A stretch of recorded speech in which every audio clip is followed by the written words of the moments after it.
রাজধানী ছেড়ে বাড়িতে যাওয়া তো সবার জন্যই আনন্দ। আমরা ছুটি দিয়ে মা বাবার কাছে সবাই যাব, সবার তার প্রিয়জনের কাছে যাবে, এটা তো অবশ্যই আনন্দের বিষয়। আর ভিড় মানে আমরা টিকিট পাচ্ছি না, অনেক অনেক জ্যাম, অনেক ভিড়। ভোরবেলা আসছি, এসে মানে অধিকাংশ কাউন্টার বন্ধ। কি কারণে বন্ধ জানি না, দুই একটা খোলা।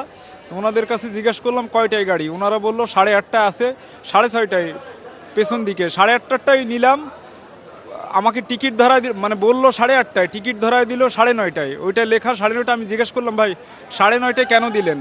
তো বললো যে 8:30 যাবে, আমি সুপারভাইজার, এইভাবে বললো।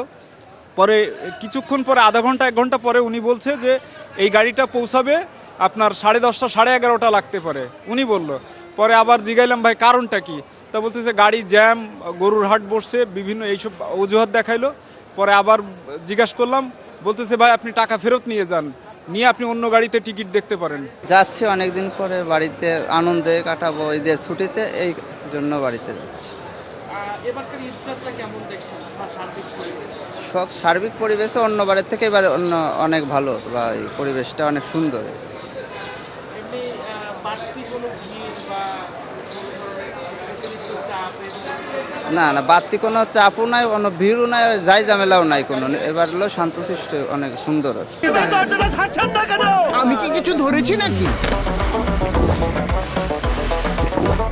আপুটা আপনাকে চেক আউট করছে, জাস্ট কুল থাকুন।